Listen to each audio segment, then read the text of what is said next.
안녕하세요. 미국 주식 성공 투자로 여행을 원 없이 다니고 싶어하는 욕망덩어리 미국 주식 인간 지표입니다. 벌써부터 커뮤니티에서는 반도체 관련 악재가 나왔다 도망치자라는 글들이 많아지고 있습니다.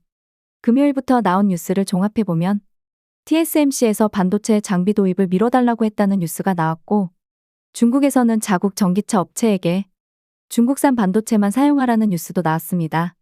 사실 중국 시장은 반도체 기업들에게는 중요한 나라입니다. 애플만 보더라도 아이폰 매출의 19%가 중국이라니깐 어쩔 수 없죠. 다만 금요일 SOXX 기준으로 주가가 3% 가까이 떨어질 때 이러한 뉴스들이 나오는 게 오히려 더 신기할 따름입니다. 항상 이러한 단기적인 이슈 혹은 뉴스거리는 주가가 오르거나 떨어질 때 반응한다는 게 재밌습니다.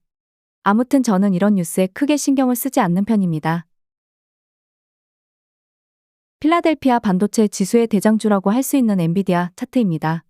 개별주 차트는 사실 분석을 잘 하지 않는 편이지만 이번 영상에서는 재미삼아 올려볼게요. 엔비디아는 신기하게도 2분기 실적 발표 후 바로 고점을 찍은 후에 아직도 고점을 탈환하지 못하고 주가가 좀 떨어진 상황입니다. 약간의 비관론자 분들은 이미 엔비디아 주가가 엄청 올랐기 때문에 떨어져야 한다고 말할 수도 있고, 긍정론자 분들은 엔비디아가 가치주도 아니고 성장주인데 PER 40배가 말이 되냐고 할 수도 있습니다. 그렇다면 현재 나스닥 PER은 이해가 될까요? PER은 사실 어느 정도 개별주나 지수 상태에 고평가 저평가 영역을 확인할 수 있는 가장 기본적인 잣대는 맞으나 이게 당연히 정답일 수가 없습니다. 결국에는 내가 불타기 매매를 하지 않는다면 개별주나 혹은 지수나 저점이거나 모든 지표가 이 정도에서는 매수해도 좋다라는 신호를 줄 때 매수하셔야 옳다고 보는 입장입니다. 아무튼 엔비디아 실적 발표 후에 매수를 한다는 건 보조 지표가 이미 상승에 도달했다고 알려주지만 더 상승할 거야 라는 욕심이 가득 찬 상태에서 매수했다고 볼 수 있습니다. 오늘 영상의 핵심 필라델피아 반도체 지수 ETF SOXX 주봉으로 시작하겠습니다. 현재 저는 상승 사이클이 아직도 열심히 진행 중이라고 보고 있습니다. 물론 상승 사이클 중에도 충분히 조정은 오고 조정의 하락폭은 작게는 10% 내외, 크게는 20%까지도 오는 경우도 있습니다. 2019년 1월부터 2021년 12월까지 주봉 모습입니다. 코로나 때는 제가 임의적으로 제거하였습니다. 제가 가장 강조하는 보조지표 노란색 선이 화면에 보이시죠? 일명 제가 별명을 붙인 생명선 혹은 추세선입니다. 상승 사이클이 시작되면 주봉에서는 이 노란색 선을 제대로 훼손하기 전까지는 열심히 우상향을 합니다. 물론 중간중간 깰 듯 말 듯한 구간도 있지만요. 2015년 말에서 2016년 초부터 모습입니다. 제가 알기론 이때가 그리스 위기였는지 유럽 재정위기였는지 가물가물합니다. 그로 인해서 S&P 500 기업 실적은 전년도 대비 0% 성장을 했습니다. 그렇기 때문에 2015년도 말부터 미리 선반영해서 주가가 빠졌습니다. 그리고 2018년 10월까지 우상향을 합니다. 역시나 노란색 선을 크게 훼손하고 내려오기 전까지는 노란색 선 부근까지 가면 바로 아래 꼬리 달고 올라옵니다. 현재로 돌아왔습니다. 아직 상승 사이클이 유효하지만 정말 최악의 하락까지 온다면 9월 3주차 주봉 기준값으로 453달러까지도 밀릴 수 있다라는 조건이 성립되죠. 물론 거기까지 내려가지 말고 올라갔으면 저도 좋겠습니다. 일봉으로 잠시 넘어와서 제가 저번 주 영상 중에 연핑크선을 강조한 영상이 있어요. 보조 지표는 피보나치 레벨입니다. 주봉상 상승 추세선이 훼손되지 않았을 때는 일본 기준으로는 연핑크선 아래로 주가가 내려오면 개꿀 자리라고 했었습니다.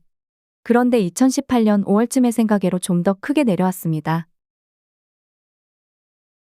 일반적으로 상승 추세선일 때는 일본 기준으로 맨 아래 스토캐스틱 장기 파동이 V자 반등이 나오는 게 일반적입니다.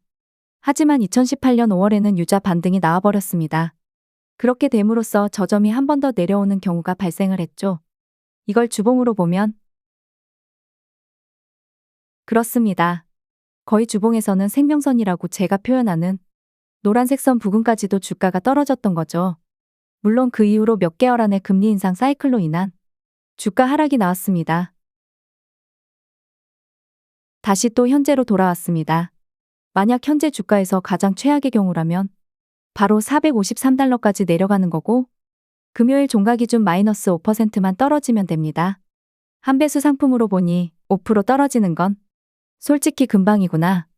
반도체는 특히나 한번 떨어지기 시작하면 크게 떨어지니. 근데 이걸 3배 레버리지 상품 SOXL로 대입하면 17달러를 깨고 내려올 수도 있다라는 조건이 나옵니다. 여기서 이제 현금 비중 붙잡고 기다리셔야 합니다. 금요일 종가 부근에서 크게 더 떨어지지 않고 상승한다. 두 번째 19.11달러라는 저점을 깨지만 심하게 깨지 않고 올라간다. 세 번째 가장 최악의 경우 17달러 부근까지 내려간다. 첫 번째와 두 번째 경우라면 현재 현금 비중이 그리 많지 않는다면 그냥 홀딩하면서 버텨야 하고요. 오히려 세 번째 경우가 발생하는 게 그때 더 현금을 투입하면서 평단가 낮출 수 있는 기회가 될 겁니다. 여기서 제 의견을 덧붙이자면 정말 17달러까지 내려가려면 단기 파동이 바닥까지 와야 되고 장기 파동도 완전히 꺾여서 내려와야 합니다. 그렇게 되려면 시간 좀 필요합니다. 단기간에 17달러 깨고 내려오는 경우는 현재 매우 힘이 들어요. 물론 세력들이 돈을 많이 써서 당장에 폭락을 만든다면 가능하지만 굳이 세력들이 돈을 많이 쓰려고 할까라는 의심이 듭니다. 저는 첫 번째와 두 번째 경우가 가장 확률적으로 높다고 보고 있습니다. 하지만 내가 현재 현금 비중이 그리 크지 않는다면 최악의 경우까지도 대비해서 매수 버튼을 참으시는 게 더 현명하지 않을까라고 생각 중입니다. 여기가 바닥이에요. 매수하세요. 너무 희망적인 얘기만 하면 안 된다고 봅니다. 리스크를 알려드리는 게 오히려 제 영상을 참고하는 분들에게 진짜 도움이 되지 않을까 싶어서 이번 영상은 조금은 우울하게 만들어 보았습니다. 구독과 좋아요, 알람 설정은 무료입니다.